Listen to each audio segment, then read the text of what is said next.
બોલો દાદા, શું નામ તમારું? રમણભાઈ. રમણભાઈ? રમણભાઈ? હા. રમણભાઈ કઈ ના છો? વાસ્કીલિયા. વાસ્કીલિયા? હા. આણંદના છો એમ? હા. કોણ છે તમારા ઘરમાં, કોણ કોણ છે? મારા ઘરમાં તારે મારા બાબો અને એની બેબી 2 જ જણ છે. અચ્છા, બીજું તમારો બાબુ કોઈ છે, નહીં. બીજું કોઈ નહીં? હા. બાબુ રાખતો નહીં? ના, શું કહે છે? બાબો જુદો રહે. કેટલા વર્ષથી? એ લગભગ 2-3 મહિનાથી 3 મહિનાથી જુદો રહે છે. તમારે જમવાનું એક ટાઈમનું જમવાનું મળે બસ. કોણ આપે એક ટાઈમ જમવાનું? એ જ હાલે. બાબુ આપી જાય છે? હા, સાંજે હાલે. હાજે આપી જાય. બપોરે? બપોરે કશું નહીં. બપોરે નહીં આવતો જમવાનું? તો કેમનું ભાઈ, ભૂખ લાગે તો? તો શું કરવાનું?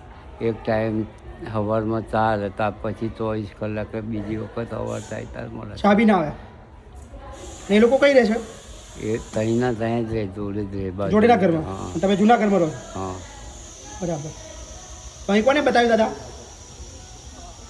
અહીં કોઈને બતાવી નહીં. તમે એકલા આવ્યા? હા, કેમ ને એકલા આવી ગયા આટલા આગા?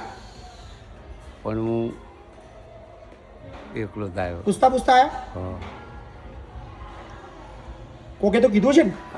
હા, જો પહેલાં વોલેટ વાળ્યો ને ત્યાંથી આમ થોડું એટલે કોકે કીધું મય પછી તો જતા રહો, એવું કીધું તમને? હા, બરાબર, કશો વાંધો નહીં. જવાનો રસ્તો બતાવ્યો. ના ના, રહો આરામથી રહો, હા ને, વાંધો નહીં, કોઈ ચિંતા ના કરો. હા.